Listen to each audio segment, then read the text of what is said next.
coffee is not a disappointment. Coffee is never a disappointment. Hey guys, it's Katie and welcome back to my channel. Today's Review Wednesday video is actually a products I regret buying / disappointing products video. These are just some things that I have purchased and didn't really like or didn't really work for me. Typical disclaimer, I like these brands. I have nothing against these brands. A lot of them I have things that I really love from them. That doesn't mean they won't work for you. It just, you know, my personal opinion, so just that typical disclaimer. So now let's just get right into the video. I'm gonna start with my non-makeup item just to get it out of the way, and that is the Crest 3D White Vivid, Classic Vivid White Strips. I bought these a couple months ago before I took headshots because, as you can see, my teeth are not white. And these are disappointing because they only lighten my teeth about like a shade or two, which was fine. That's kind of what I wanted. I have pretty sensitive teeth, so I didn't want anything super strong. But the problem I have with them is it didn't really last, and I'm using a whitening toothpaste and everything, and my teeth are like right back to being yellow, so sad day. And now let's jump right into the makeup. I'm gonna go by categories of makeup, so I'm gonna start with lips. And the first thing that I have is this Revlon Color Stay Moisture Stain lipstick gloss thing. And I have it in the shade 40 Shanghai Sizzle. And it's a beautiful color. It's kind of a orangey red, and it has like a beautiful finish as well. It's a perfect mix between a stain and a gloss kind of lipstick situation, but I just can't handle the smell. I can smell it right now. It's just like this smell of paint, and I don't like that, and the texture is just weird and sticky and just like not anything I want on my lips. Next, I have a liquid lipstick that I had such high hopes for, even though I literally just saw it at the store, but I love Wet n Wild, so I always trust their products are going to be great, but this one just isn't. This is the Wet n Wild Mega Last liquid lip color in the shade Back to the Fuchsia, and I bought this because I just needed a lipstick for a show that I don't really wear this color, so I didn't want to spend a lot on it. I just thought I'd pick it up to try it out, but it's beautiful. But the problem with this is it somehow manages to be so incredibly drying and so incredibly sticky and not set at the same time that I literally had it on for about 10 minutes and then I was like, this needs to go. So that's what happened with that. And the last lip product I have is this Too Faced La Creme lipstick in Nude Beach. It's a gorgeous color. And I don't know with this if it is simply that my lip color is just too dark for it, because it just doesn't show up very well on my lips, even if I cancel out my lips using a concealer. And it fades so quickly because it's so creamy and moisturizing that I just don't see a point in putting it on. I don't regret this too much because it did come in a set. It was like a year ago. There was that set where you got the chocolate bar palette, the Better Than Sex mascara, and the eye primer. So I got that whole set for like $50, so basically I got this for free, but it just isn't my favorite. I haven't tried any of the other colors, but I'm just not the biggest fan. I also am a matte lipstick person, so anything that I have to worry about like fading throughout the day, just no. Next, I'm gonna move on to eyeliners. I have two today. The first one is the Master Prime, This is the Maybelline Master Precise eyeliner.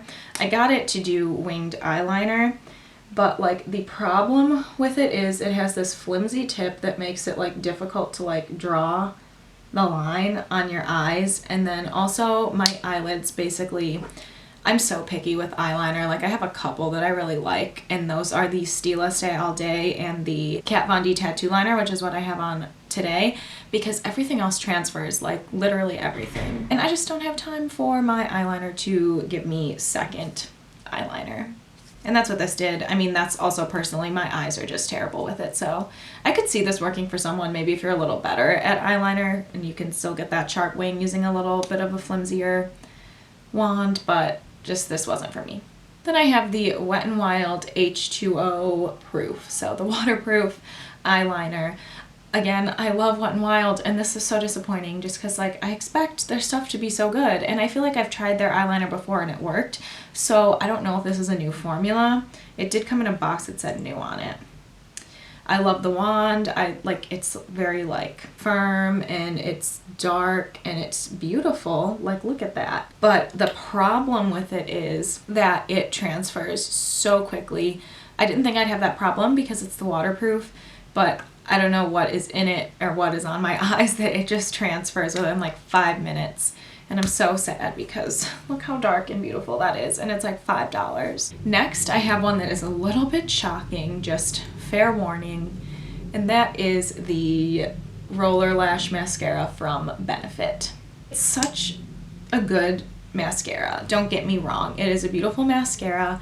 I really like how it looks. It's very lengthening, holds a curl very well.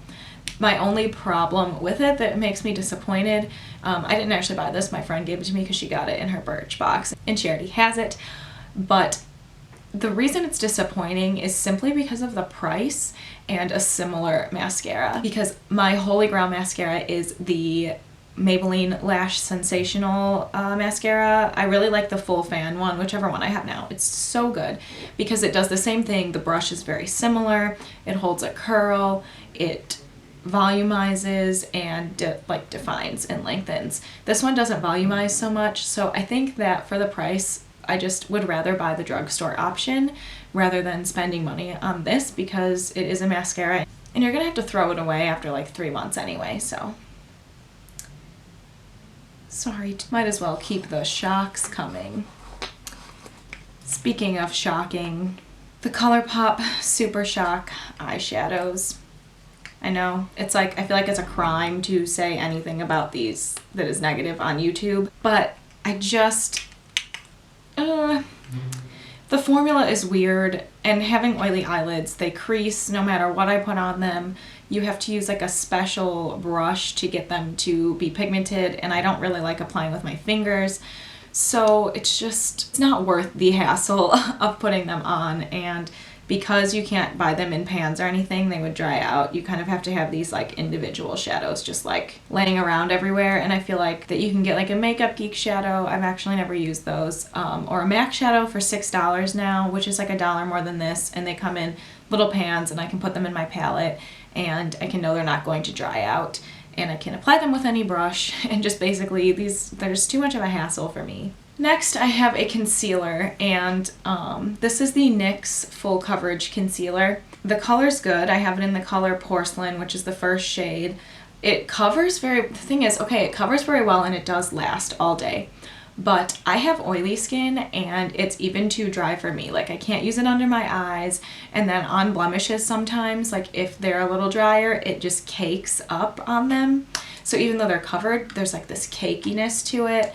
And that's not what I want on, like, it emphasizes it. So I'm not the biggest fan of this. Sorry. I love NYX. NYX is like one of my favorite brands too. And the last product I have today is this powder from e.l.f. It's the e.l.f. HD powder, and my biggest complaint with it is that it is just so messy. Like, you can't open it without product going everywhere. Like, literally, look at my hand right now. It's just too messy for me, and I have been using my RCMA powder, and also this one. It's very finely milled and it's nice. I would just say probably pass on this because it kind of leaves like a film over your skin of powder instead of setting into the skin, if that makes sense. So yeah, even though I love e.l.f., I use e.l.f. all the time. So that is it for my disappointing products video. I hope that you enjoyed this video. Please let me know down below if you have tried any of these and you like them, because maybe I'm just using them wrong. So if you have any little tips or anything, I would be glad to hear those so I can get some use out of these products. And if you have the same opinion as me, let me know as well so I know I am not alone. And that is pretty much it for this video. And hopefully I will see you in my next one. Bye guys.